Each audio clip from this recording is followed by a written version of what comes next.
Estamos aqui para mais um episódio do Confra Talks. Hoje, falando sobre planejamento sucessório e governança corporativa. Meu nome é Raul Maldonê, eu sou presidente da Confra Business. Ao meu lado, Ricardo Tosi, nosso vice-presidente, será também entrevistador. Na minha frente, Felipe Cervoni, sócio do escritório de advocacia Finoc Ustra, e Renato Alves, CEO da RS Serviços. Sejam muito bem-vindos. Muito obrigado aí pelo convite, sempre é um prazer aí estar com vocês, aprender com vocês e compartilharmos ideias. Sem dúvida. É um enorme prazer, obrigado pelo convite. Prazer, Renato. Tosi e Raul são também amigos de longa data e a gente admira muito o trabalho da Confra, muito bacana, é um prazer estar aqui nesse bate-papo. Muito obrigado. Dou boas-vindas aos ouvintes que estão aí nos ouvindo, nos vendo. Quero agradecer primeiramente aos nossos patrocinadores, Finoc Ustra, UP do Brasil, Lifetime Investimentos, GM7, PwC, Hospital Veracruz, Vem Tecnologias, Plaenge e Lemos Advocacia. Uma breve introdução ao tema de hoje, como eu disse, planejamento sucessório e governança. Esse, evidentemente, é um pilar hoje para a longevidade de qualquer empresa, seja ela pequena, média ou grande.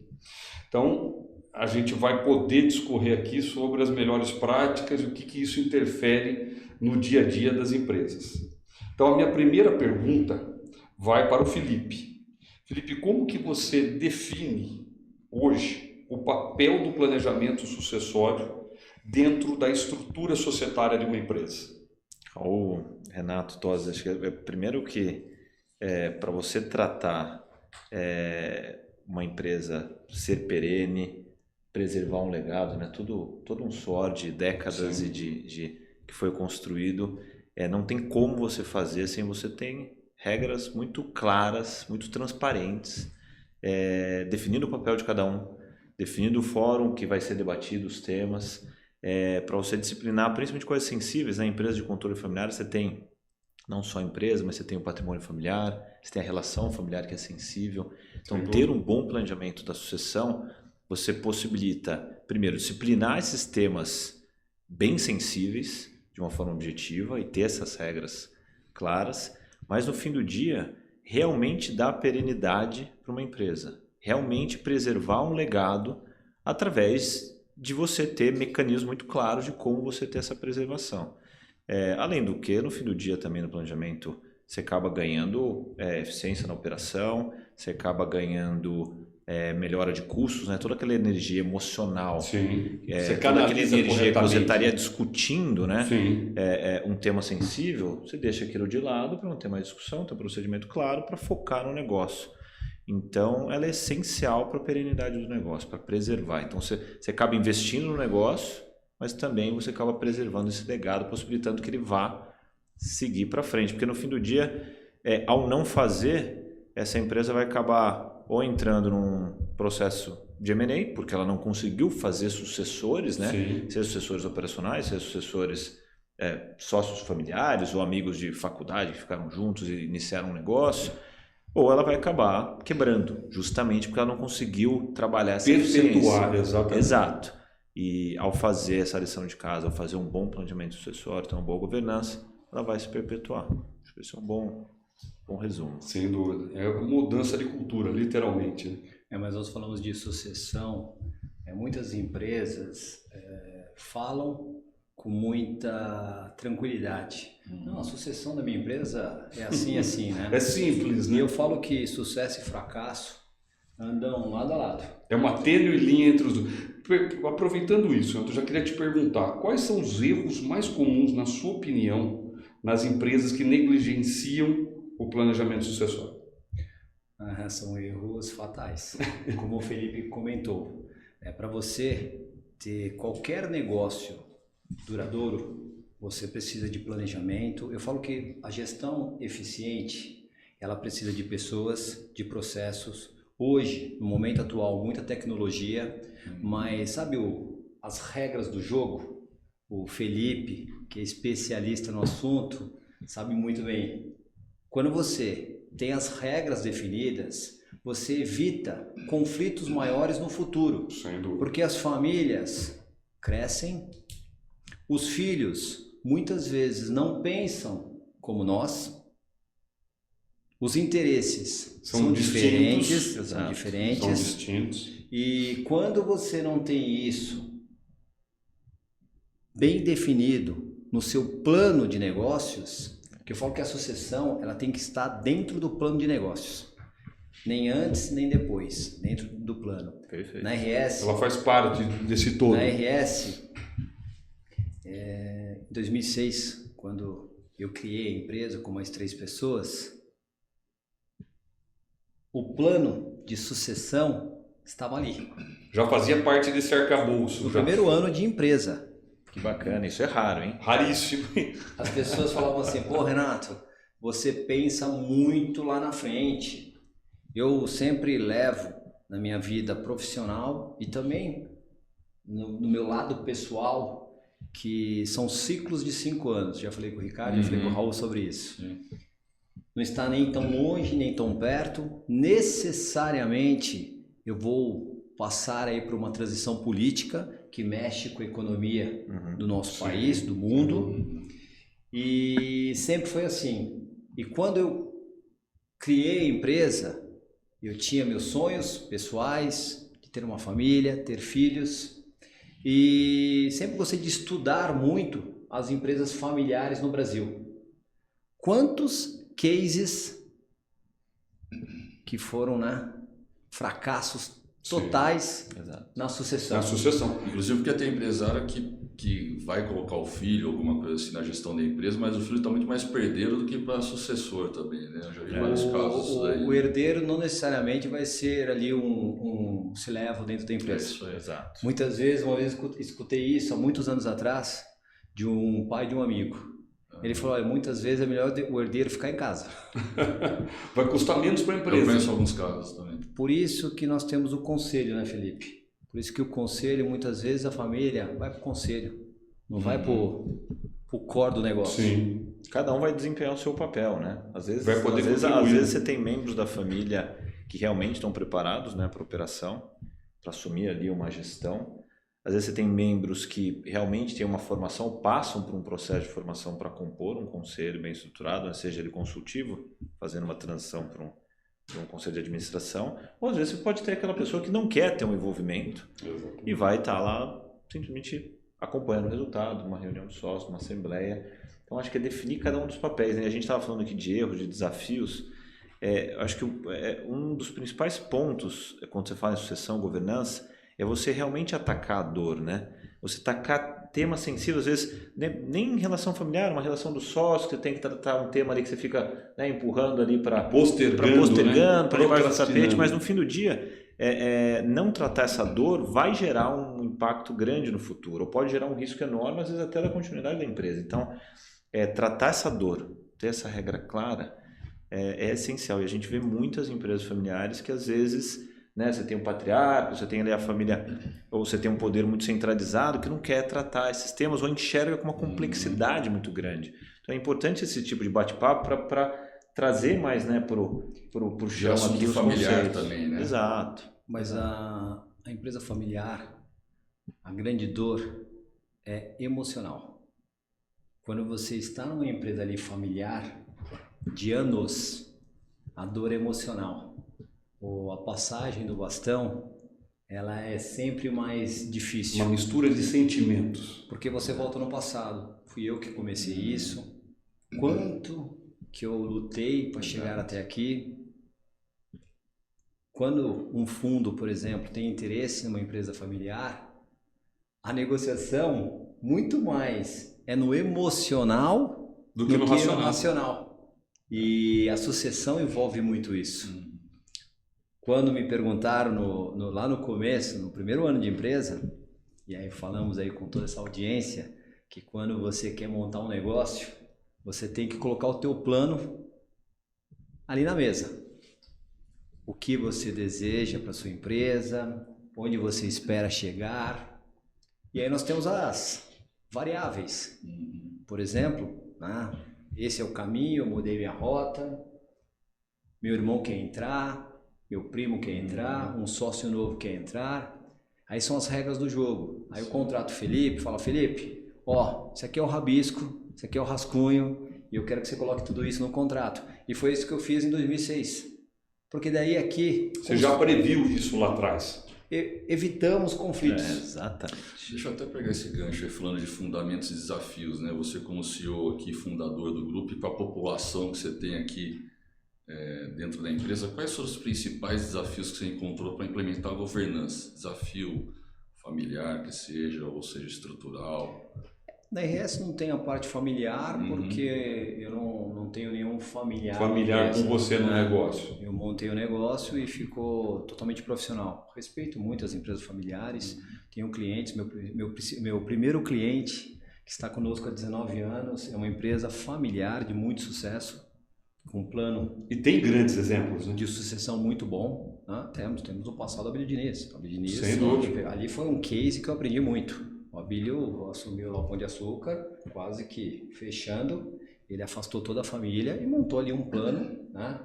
Muito bem Articulado, organizado montado. e eficiente. Né? Os desafios, eu falo, você quer montar um negócio pequeno, minúsculo, você tem que ter a cultura do negócio. O teu negócio tem que ter cultura. Tem que ter cultura. Na largada. Qualquer negócio. Vamos montar um bar, tem que ter cultura. Concordo. É um negócio. Vou montar um pequeno escritório, tem que ter cultura. Não, mas eu vou montar um escritório de advocacia. Sim, tem que ter a cultura.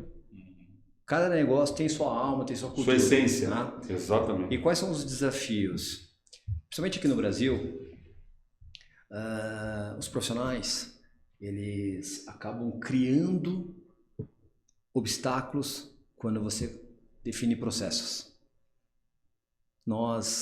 Essa é uma cultura no Brasil, né? Você não vê muito isso na Europa, não gostar de ou ficar principalmente amarrado, nos né? Estados Unidos. Às vezes empresas que não têm nenhum processo claro, né? Não tem clareza de realmente como é que é do início ao fim todos os processos, como isso funciona. Você pega empresa de controle estrangeiro, isso é na veia, né? Totalmente. Empresas americanas. Eu lembro de ter ido uma vez numa reunião com um grupo de executivos americanos. A gente estava numa outra empresa, o gringo parou, olhou, estava comentando com o outro, falei, o que vocês estão falando? Ele falou, dá uma olhada no processo aqui. Você tinha 3 funcionários batendo papo, o gerente que era para estar segurando, estava tudo funcionando, estava no canto, o outro que era para estar atendendo, ninguém estava atendendo. Ninguém estava com as funções claras, com o processo, todos os pontos de touch points ali com o cliente e da dinâmica. Assim, é uma coisa cultural mesmo, né? Você ter os processos desenhados e você passar isso para o time e liderar pelo exemplo, né? Você vai nos Estados Unidos ou então, por exemplo, com japoneses. É a questão do país, da cultura. Nós negociamos com uma empresa japonesa, eles não falaram, eles foram exatamente no ponto. Quais são os processos? Eles dão um valor Quais são os processos? absurdo a isso. Porque é o desenho. E quais são os processos para nós aqui avaliarmos se vocês entregarão o que estão prometendo. E aqui no Brasil, te respondendo, você implantar qualquer modelo, seja uma ISO 9001, qualquer modelo com processos, você encontra ainda muita resistência do seu obstáculos time. internos. Por quê? Historicamente, o Brasil é um país que trabalha muito com o jeito informal. O improviso. Por exemplo, eu preciso abrir lá um chamado, que é um processo, para a área específica do escritório do Felipe, avaliar ali certo tributo. Ô Felipe, te mandei para o WhatsApp. Pô, você não viu? Te mandei um áudio.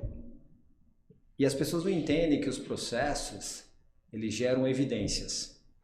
Geram histórico, geram aprendizados. E para nós termos assim, uma gestão eficiente, nós precisamos de dados. Exato. E os dados Tem são através de processos. Eu não posso, por isso que as pessoas, muitas vezes aqui nas organizações brasileiras, nós encontramos dificuldades porque cada um quer fazer de um jeito. E aí você escuta, pô, essa empresa é muito engessada, essa empresa aqui tem muitos processos. Os processos são necessários para você ter uma gestão eficiente Para e perpetuar o negócio. e para você entregar para o seu cliente. E a questão de sucessão, só voltando ao tema, quando você tem processos desenhados, quem vem e ocupa aquela liderança fica mais fácil.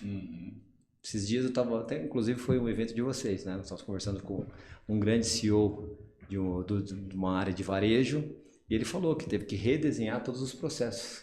Foi o que o Felipe falou. Porque muitas vezes você acha que você está com seus processos definidos. E não. É que nem quando nós falamos de comunicação assertiva. O que é comunicação assertiva? É a outra parte entender o que você está falando. Perfeito. Simples assim. É você conseguir expressar o desejo, a essência da empresa para todos que dela fazem parte. E eu falo que tanto na parte de processos, plano de negócios, de comunicação, para tudo. Felipe, eu falo assim, faça o arroz com feijão bem feito. Anda antes de correr, né? Exatamente. E é porque as pessoas, às vezes, elas querem inventar demais. Exato.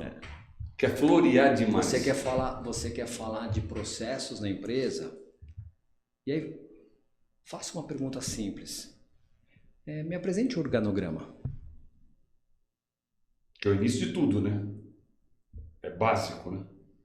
Básico. Básico. Muitas empresas Não tem. Concordo. Não tem.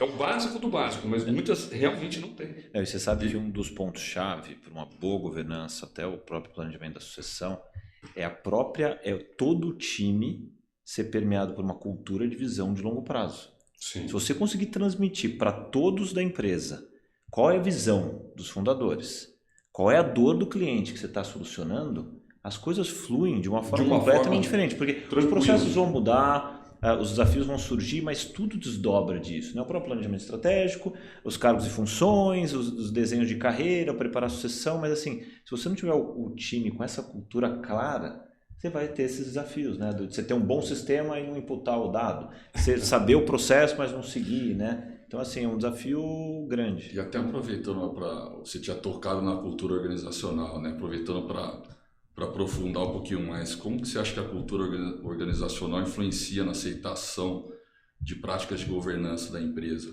Aprofundando um pouquinho aí que você começou aí, já.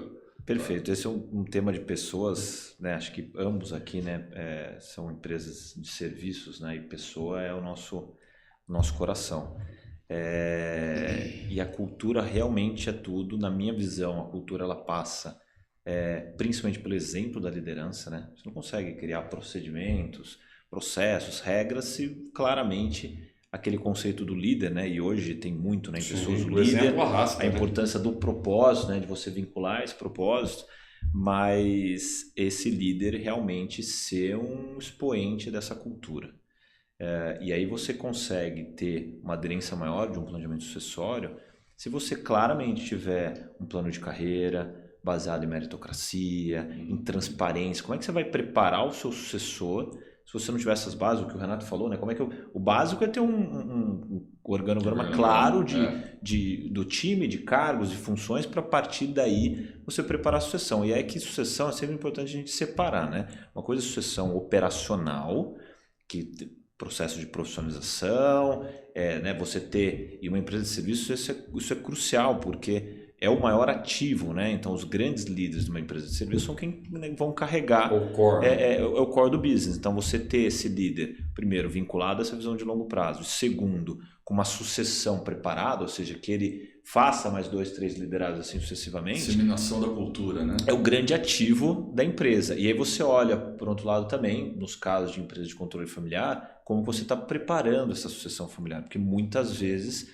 você tem filhos, é importante também separar, né? Uma coisa é família, que você realmente, ali no fim do dia, não escolhe, são, né, de sangue, ou sócios que são amigos, ou que, enfim, que você acabou escolhendo ali. E outra coisa são os agregados, ou escolhidos, que falo hoje, que vão compondo. E esse, normalmente, é o ponto de desconforto, é a pedra no sapato, né? Pô, surgiu o namorado, surgiu o genro, surgiu lá o namorado da minha neta. E como e se a empresa vai absorver? E se vai absorver, qual que é o procedimento para isso? Qual que é a formação, o curso que eles vão passar? Qual que é essa sucessão de bastão de um patriarca, de uma matriarca que muitas vezes tem um poder muito centralizado. Então, a cultura passa por isso, né? Pelo exemplo, por essa clareza nos planos de carreira e do time, para você realmente conseguir ter essa perenidade que a gente busca. Né, Renato? É um desafio enorme, né? O Felipe comentou a cultura, eu falo que é a alma da empresa. E a cultura, ela depende muito da liderança. Total, eu diria, né? Total. Eu falo assim, sua palavra, ela tem poder, a sua imagem, ela encanta, só que é o exemplo que a pessoa te admira, que a pessoa se te E segue. literalmente arrasta, né? É pelo exemplo, né? E quando aqui um líder, eu acho que hoje, no momento atual, ele tem que ser acessível, Sem dúvida. ele tem que ser servidor, porque nós falamos muito de excelência no atendimento. Eu falo, se você quer um bom atendimento, primeiro você tem que atender bem as pessoas. E quando você pensa na parte de excelência do atendimento, né, que hoje é muito na moda, você fala de CX, né, de tudo isso, a experiência do atendimento começa primeiro dentro da sua casa, com a sua família, com seus filhos, com a sua esposa. Depois com seus colaboradores. Aí você chega no cliente final para você encantar. E eu vejo muitas empresas tropeçando. Com desconexão nisso. Acho que vocês já escutaram algumas vezes, algumas empresas. Nós estamos trocando a cultura. Nós estamos trocando a cultura. Ricardo, depois eu marco você que nós estamos trocando a cultura. Como se trocar cultura é trocar de roupa? Como se fosse algo tão fácil assim. Você que trabalha na parte de fusões e aquisições, lembra quando Itaú e Unibanco fizeram lá aquela fusão? Lá atrás. O choque cultural. Enorme. Depois o Itaú comprou o Bank Boston. Agora há pouco tempo com a XP.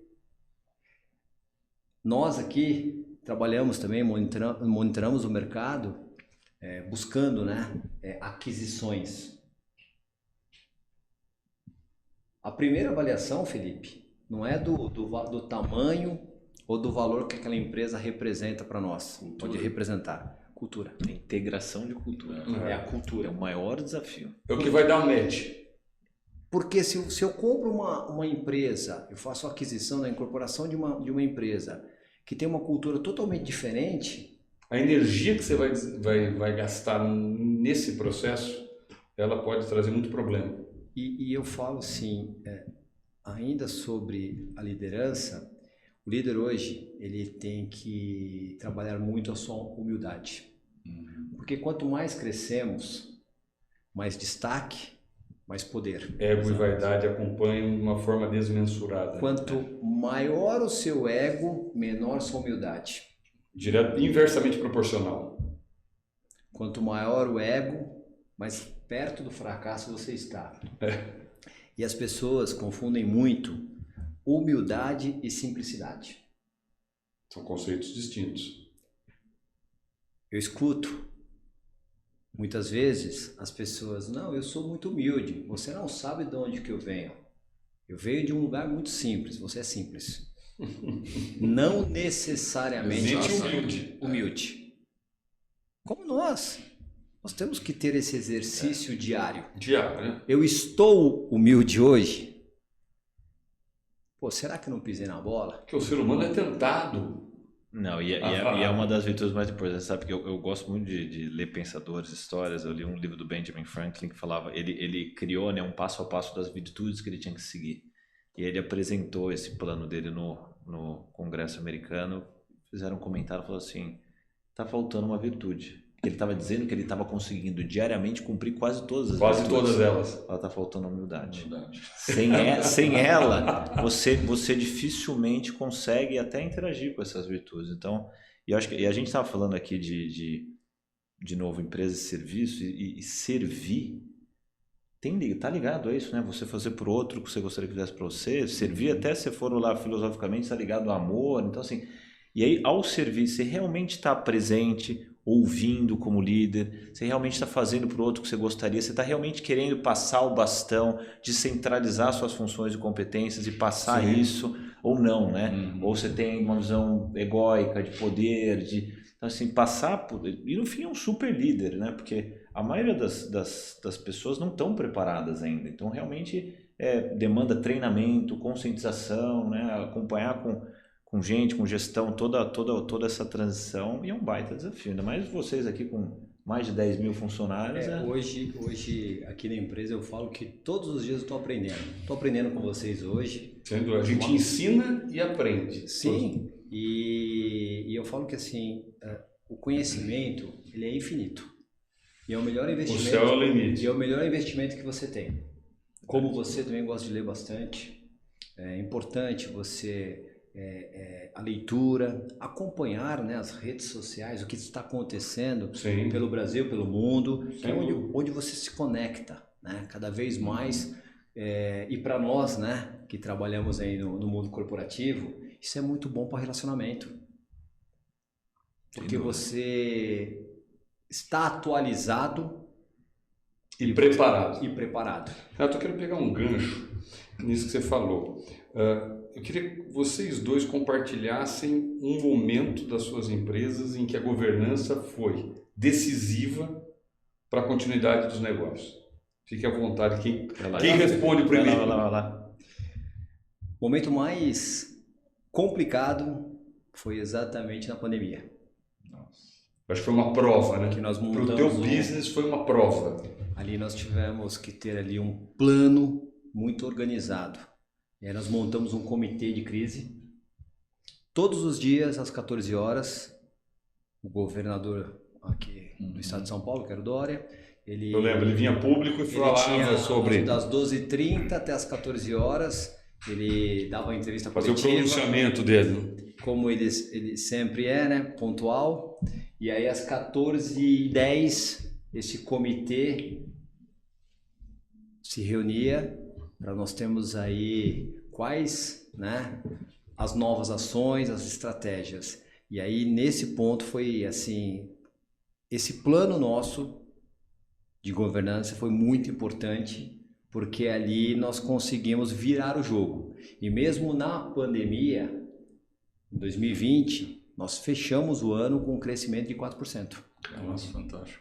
Porque, graças a Deus, trabalhamos muito, mas fomos classificados como serviços essenciais. Essenciais. Então as operações continuaram. Mas não 100%. seria só isso o suficiente se você não tivesse preparado para tal. O plano já existia. A empresa sempre... Eu falo que aqui, Felipe, a nossa gestão é muito pés no chão. Nós não inventamos. Nós fazemos bem feito o que sabemos e nós temos na cultura o foco no atendimento. E na pandemia foi esse plano, que aí nós montamos esse comitê de gestão de crise, que deu certo. Mas aí vem uma prova. Quando todos nós trabalhamos para o mesmo propósito, que era sobrevivência, correto? Perfeito. Nós vencemos. Nós, como sociedade, Como sociedade. vencemos. Demos um belo exemplo. Né? Nós aceleramos a tecnologia. Demais. E não foi porque você queria ou não. Era impositivo. Ou você entrava no jogo, Ou você quebrava. estava fora. E aí, quando nós falamos de governança, por que naquela época, o comitê de crise, tudo deu certo, todo mundo com o mesmo propósito? E esses são os desafios. Todo mundo alinhado na mesma Nem direção. todos os clientes estavam organizados desse jeito também. Você tinha que ajudar os clientes, Bastante. né? Com a incerteza da pandemia. Nós ajudando também, os clientes. nós tivemos que acelerar muito ali o plano nosso de negócios. Por exemplo, algo que nós imaginávamos para 3, 4 anos, nós tivemos que implantar Que em antecipar. 30 dias. Sem dúvida. E aqui na empresa foi esse o grande desafio, de Felipe. Olhando fios, eu estava aqui refletindo, né? Ainda ganhei um tempo para pensar um pouco, mas hoje nós somos um pouco mais de 300 colaboradores e basicamente lá atrás, olhando, né, na fundação do escritório, a sede do escritório fica em Campinas, a gente tem escritório em São Paulo, em outros lugares, mas a gente olhava e falava assim, como que um lugar como Campinas, ou um hub de negócios, eu não tenho um escritório de advocacia que consiga atender em todas as áreas e ser um one-stop shop do cliente, olhando com foco em negócio, com foco em resultado, mas que também conseguisse cuidar das pessoas, ter um ambiente leve, um ambiente inspirador, que a gente fizesse para o outro, que a gente gostasse, que fizesse para a gente, e o escritório começou. E aí chegou num dado momento dessa oportunidade que a gente precisou crescer, e cresceu muito rápido, né? E com o crescimento, se você não investe na governança, começando com as pessoas, né? Então, começando com um planejamento de carreira transparente, claro, meritocrático, com feedbacks constantes, com proximidade entre líder e liderado, desenhar isso do planejamento estratégico. Assim, se você é um estagiário, a sua trajetória até você se tornar um sócio deveria ser transparente e clara. Sim. E você vai cumprindo e vai crescendo, e a instituição vai te vai ajudando. almejando o seu crescimento. Exato. E a mesma coisa para a sensibilidade de ter entrantes, né, de ter novos sócios, novas contratações, porque com a velocidade que a gente cresceu, a gente precisou trazer gente nova. Eu, por exemplo, fiz minha carreira toda em São Paulo, sou sócio do Fios há um pouco mais de 11 anos, quase 12 anos, e também acompanho esse processo, mas para que você recepcione novo time com a clareza desse time que está sendo preparado, tudo isso dentro de uma governança. Isso é constante, né? Você precisa ter uma boa comunicação, que a comunicação acho que permeia tudo, né? Você precisa ter um time muito bom, né? de pessoas, de treinamentos, o onboard. A gente tem hoje uma cultura, uma governança que busca ser descentralizada, ou seja, tem uma série de comitês para tratar os temas, para deliberar, para envolver o time. Os temas. Exato, a gente mede, né? Pesquisa de clima, está muito próximo das pessoas. Então, assim, um momento desafiador foi justamente quando a gente tomou essa decisão de vou captar essa oportunidade, vou crescer, vou sair, né, de uma zona de conforto, às vezes de ter um time ali, né, com 40, com 50 advogados, vou dar um salto maior. Então, eu acho que a conscientização de dar esse salto, investindo em governança, investindo em pessoas, foi o que foi crucial e foi muito bacana. A gente tem a Fundação Dom Cabral que acompanha a gente nesse processo todo, que apoia, porque realmente demanda muito treinamento. Faz programas com vocês também. Faz programas com a gente, apoia, é super legal. Então, assim, e no fim do dia é isso, você precisa sempre buscar bons profissionais, bons cursos, bons treinamentos, conhecimento, né, como o Renato colocou, para a gente evoluir, né? Evoluir como empresa, evoluir como ser humano. Sim. Então, foi algo super importante. E acho que é constante, né? Porque hoje em dia, com inovação, tecnologia, o desafio da moçada, né? Que assim, a gente falou, né, de quando a governança é importante, quando a sucessão, isso é constante. As pessoas mudam, o mercado muda, os planejamentos estratégicos vão ser ajustados e, consequentemente, tudo vai ser em constante alteração e mudança, desafios vão surgir, né? Então, acho que essa é a beleza do negócio. A gente briga no escritório quando a gente entra tem uma bicicleta na entrada, porque o serviço é você constantemente pedalar. Você parar, você cai na bicicleta. Então, assim, desafiador, mas é muito bacana. Isso é muito legal. A bicicleta é um valor que está ali para relembrar todos os dias quem entra o teu... E aí relembra e eles voltam o quê? Na simplicidade. Exato. Onde tudo começou. E isso é muito importante. E aqui na empresa eu sempre levo esses valores. Com o Raul, com o Ricardo, já contei, né? Eu falo que o mundo está conectado. Nossos propósitos, em algum momento, nós chegamos num ponto de convergência. Aqui na empresa, minha avó me ensinou muito, minha avó materna. Minha avó materna foi por mais de 40 anos copeira, tia Maria do Café. E toda quinta-feira, eu estava aqui no Imirim, aqui na Zona Norte de São Paulo, aquela tipo casinha de vó, né? Murinho baixo, para comer batatas com bacalhau. Minha avó era portuguesa. E só ela e eu. E eu tinha sempre o maior prazer, o maior carinho, o maior amor de estar com ela. Porque ela estava sempre me ensinando. E eu, da minha maneira simples, dando importância para ela, eu estava dando mais importância aos anos dela. Exatamente. E lá eu aprendia muito, porque eu falava, vó, e aí, a senhora serviu quantos cafés hoje? O meu neto, servi 120 cafés. todos com bom dia, todos com sorriso, e cada café eu perguntava, está quente? Está gostoso? Olha, Nossa, avó, mas por que tudo isso? Ela falava, meu neto, um dia você vai entender, um café quentinho e bem preparado transforma o dia de quem está recebendo. E essa minha maneira, essa minha gestão, né, minha liderança em servir, veio muito da minha avó. Né? Desse exemplo, né? E isso é muito importante. Meus pais me passaram muito a parte do respeito, né? A educação com todas as pessoas. Meu pai sempre me falava, filho, o homem pode perder dinheiro, pode perder isso ou aquilo, só não pode perder a palavra. E isso são valores que eu carrego sempre, desde de moleque e hoje, né, aqui nós conversando. E você transmite esse DNA para o time todo, para a empresa, para a cultura, né? E eu falo assim, eu falo que eu estou como CEO, né? E você, na sua posição de líder, você é o grande defensor da cultura da empresa. Mas não basta defender, você tem que dar exemplo. Exatamente. E isso é muito importante. Porque se você fala uma coisa que você não acredita, não é possível você se fazer acreditar, né? E é bem assim, eu falo assim com todos aqui. Por exemplo, nós trabalhamos com pessoas e vendemos serviços e tecnologia.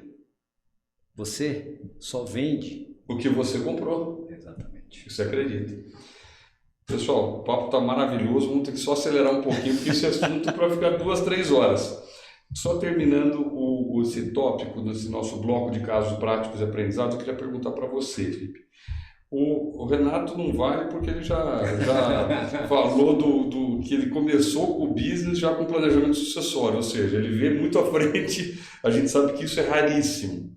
Tem um momento ideal para as empresas em geral para definir o planejamento sucessório? Pergunta difícil. E eu estava ouvindo o Renato, né, falando que ele começou e falando assim, surgiu um ponto, é importante parar e fazer o planejamento. A realidade é o quanto antes, principalmente quando tem harmonia, principalmente quando você tem um patriarca, uma matriarca que consegue Quantas coisas estão realmente tranquilas. decidir e ajudar a construir o processo. Porque, obviamente, a hora que o litígio está instaurado, a hora que teve um desgaste, ou às vezes você tem um acordo antigo, ou uma documentação societária sensível, é um desafio. Essa pergunta já me fizeram. Sabe o que eu respondi? O quanto antes e enquanto a família é pequena.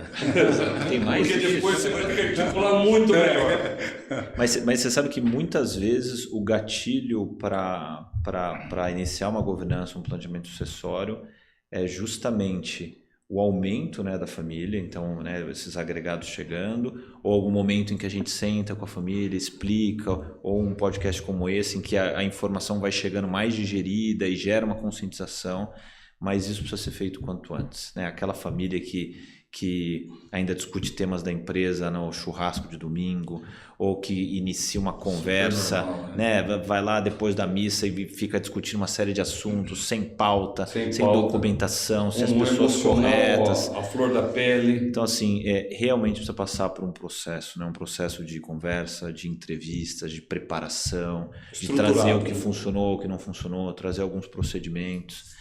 E eu sempre falo que um bom planejamento sucessório, e acho que esse foi um aprendizado ao longo de mais de 20 anos tratando esse assunto, ele não pode ser o que o assessor jurídico entende que é o ideal. Renato, aqui são 30 regras. Não.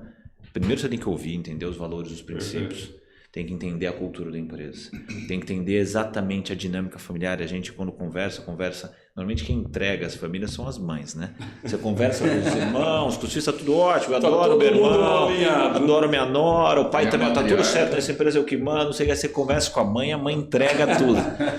E aí você começa a entender a dinâmica. Às vezes você entende que aquele pai que quer que o filho assuma como CEO, como CFO, o filho fala, quando meu pai não estiver mais aqui, eu quero tirar um sabático, quero ser chefe de cozinha. Ou aquele que está lá do lado do pai CEO, que tem toda a condição de tocar um negócio, fala, meu foco é ficar com a minha família, meu pai não estando mais aqui, eu não quero, vou vender um negócio. Então, se você ter essa convergência de alinhamento e tratar esses temas sensíveis, que são emocionais, ela é fundamental. Então passa um pouco Perfeito. por isso. Deixa eu só aprofundar um pouquinho no planejamento sucessório, falar um pouquinho de M&A aí, na verdade perguntar para os dois aí, né? Como é que no processo de M&A o planejamento sucessório ele pode impactar a valorização da empresa ou viabilizar o negócio? Para os dois. Quer falar um pouquinho, Renato? Pode falar. Eu acho que assim, né, a gente, basicamente no processo de M&A, você vai conversar com um player estratégico, né, alguém que é um concorrente seu e que talvez possa entender um pouco essa realidade de alguns desafios familiar ou de governança com ajustes aqui e ali, ou provavelmente você vai conversar com um fundo de investimento, com um player estratégico internacional e assim por diante. E tudo passa primeiro, como que essas regras estão claras? Desde quem senta na mesa para eu negociar e para decidir? E se eu negocio e decido, essa pessoa leva para casa e tem outro sócio, qual que é o processo decisório? Quem vai representar os interesses dos outros? Tem esposa, não tem esposa? Tem divorciado? Qual a dinâmica dos irmãos? Ou seja, se eu não tenho um bom acordo de acionistas, disciplinando as regras, como vai ser a transferência de ação, qual vai ser todo o procedimento, sequer eu consigo viabilizar o processo lá na frente. E a gente tem muito cliente que às vezes deixa tudo isso para trás e entra no processo, a gente fala, vem cá, cadê seu plano sucessório? Cadê seu Aí acordo? fica enfraquecido, né? Fica extremamente... E, obviamente, o investidor, o comprador, sente tudo isso. Sente o suficiente para sair da mesa ou para quantificar perdendo valor para a empresa. Então, acho que isso é essencial ter essas regras, principalmente, pegando aqui, né, a gente está falando um pouco de empresas de serviço e empresas de serviço. Justamente porque muitas vezes você tem uma série de líderes chaves que não estão dentro de uma governança, não tem um plano de incentivo de longo prazo, ou não tem uma participação na empresa, ou cria uma expectativa de que vai ter, mas não formalizou. E esses executivos-chave são que vão realmente garantir aquela perenidade para o investidor. Sem dúvida. Ou seja, se eu sou o dono, se eu sou da empresa familiar, estou conduzindo o dia a dia, vou vender, vou sair, quem vai ocupar meu espaço no dia seguinte? Então, ter regra clara, ter essa sucessão pronta, principalmente dessa liderança, é essencial para viabilizar o M&A, mas acima de tudo para gerar um valor agregado, principalmente em serviço. A maioria das transações que não ocorrem em serviço, elas não ocorrem justamente porque não teve um planejamento dessa liderança, não teve um alinhamento de carreira, entregáveis claros e metas, olha, se isso acontecer, você vai para cá, para lá, realmente você ir passando o bastão e descentralizar. Aqui só parece uma história bem curiosa, a gente foi fazer um planejamento sucessório de um grande grupo, faturamento acima de 1 bi, muito centralizado no patriarca. E não tinha dado certo, eu tinha tentado com 3 consultorias, não tinha ido para frente. Eu sentei com ele, tem todo um processo, né, de aproximação, e no resumo ele falou assim, chegaram no diagnóstico de que para fazer a minha sucessão tinha um problema. Eu falei, você não precisa nem me falar. Eu falei assim, o problema foi que o senhor é muito centralizador. Mas como é que você sabe? Eu falei, o que você fez com essa informação? Você foi desmembrando suas funções, preparando filhos, liderança? Não, tomei uma decisão. Qual foi? Demitir a consultoria que falou que eu precisava centralizar, o quanto ele era centralizador.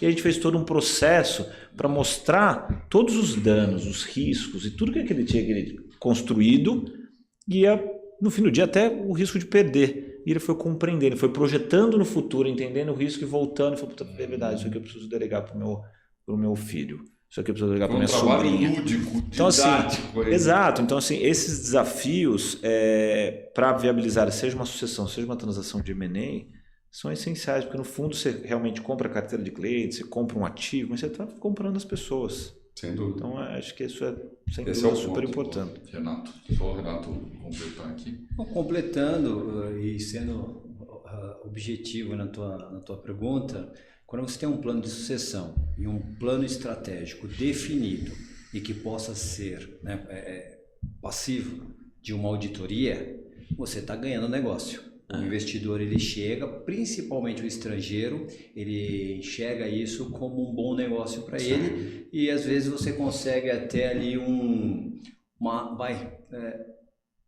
rentabilizar melhor o negócio. E o contrário é verdadeiro. Só que hoje, fusões e aquisições pelo mundo, o sistema está tão avançado de um modo geral, e o Felipe sabe disso, o investidor quando ele vê ali que não tem um plano de sucessão, ali ele já quase que cai fora. Ou então ele vai jogar teu preço lá embaixo. Isso. Como o plano B ainda, ele colocar gatilhos para te pagar menos. Mas para o investidor, eu participo aí de algumas negociações, Não ter plano sucessório é quase que fatal. Você não ter o plano estratégico, aí eles conseguem trabalhar. Nós compramos no passado uma empresa que não tinha plano estratégico, só que o potencial da empresa era muito grande. Com uma cultura parecida com uma cultura parecida com a nossa, de cuidar de pessoas, não tinha plano estratégico, a empresa ela entregava 10, só que ela podia entregar 30. E isso dá para arrumar o plano estratégico. Sucessório é difícil. Exato. Concordo. Para a gente finalizar, rapidamente, começando com o Renato, para eu fazer a mesma pergunta para o Felipe. Foi rápido, hein? Voou. Foi rápido. Não, aqui a gente quando a conversa é ficar... boa, o conteúdo, ela voa. Qual o conselho que você dá para o empreendedor que ainda não pensou, não começou a fazer o seu planejamento sucessório? Você que está começando o seu negócio, comece esse planejamento ontem. Porque, como eu falei para o Felipe, para os amigos aqui, quanto mais seu negócio cresce, mais dificuldade para esse planejamento. Quanto mais membros envolvidos na sociedade, como sucessores, como sócios, mais difícil. Porque, como qualquer negócio, quanto mais o bolo cresce, né, quanto mais o caixa aumenta, mais difícil. Mais complexa é essa ação. Dividir dívidas, ninguém quer. Dividir um belo bolo, muitas pessoas querem. Então, você que está começando seu negócio, eu pensei no primeiro ano de empresa. Quais seriam, né, as regras do jogo? Você que está começando, independente do negócio, tá?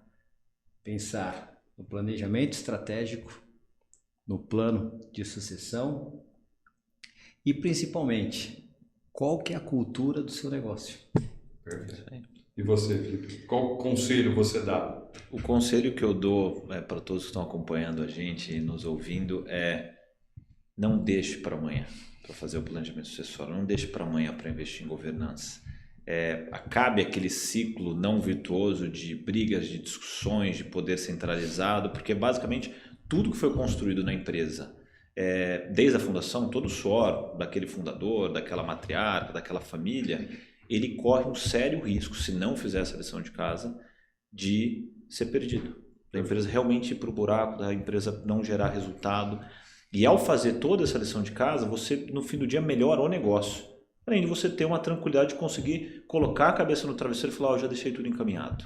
Já deixei com tranquilidade aqui essa as paz regras, não tem preço. os caminhos. E além, eu coloco também um adicional, né? Acho que todo mundo tem acompanhado, a gente tem tido muita reforma de tributação de renda, de patrimônio pessoal. Então, assim, é um momento importante para tratar o tema também de sucessão, porque obviamente, como a gente falou aqui, a sucessão ela trata a família, mas interações também com o patrimônio. Tem uma interferência direta, sem dúvida. Então, no fim do dia, além de fazer tudo isso, ele ainda tem uma economia entre fazer agora ou talvez esperar 6 meses, 1 ano. Então, é realmente um momento para se conscientizar, investir tempo, investir temas emocionais para gerar esse resultado. Perfeito. Mas que passa por conscientizar. Só de conscientizar, de ver aqui o nosso podcast, de dividir com outros, de refletir e de ter um bate-papo, com certeza já está à frente de muitos que, como eu falei, empurram isso para debaixo do tapete. Fantástico. Eu acho que a gente conseguiu trazer aqui em 45 minutos conteúdo super denso que, para quem está nos assistindo, ouvindo, vai ser inspirador, porque isso, de novo, voltando ao seu caso, raríssimos casos começam no seu nascimento, a maioria não tem isso. Exato. Durante boa parte da vida da empresa. E isso evita um grande dissabor, um grande problema e N pontos que vocês aqui já disseram. Quero te agradecer, Felipe, fantástico, bate-papo. Renato, seus cases aí engrandeceram, enriqueceram muito. Agradecer ao Tosi que me acompanhou na entrevista. Quero agradecer novamente aos nossos patrocinadores, Finocchio e Ustra, Up do Brasil, Lifetime Investimentos, GM7, PwC, Hospital Veracruz, Vem Tecnologias, Plaenge e Lemos Advogados. E para você que nos assiste, quero também comentar do que é o nosso Hub. Hoje a Confrabusiness é um ecossistema de relações estratégicas. Nós temos grupos, comitês, e sempre formados por executivos, C-levels e empreendedores, médios, grandes, e que a gente compartilha as melhores práticas, gerando negócios através do networking de alto nível. Você que quer nos conhecer, nos procure nos nossos perfis no Instagram e no LinkedIn, será um prazer tê-los conosco. Muito obrigado.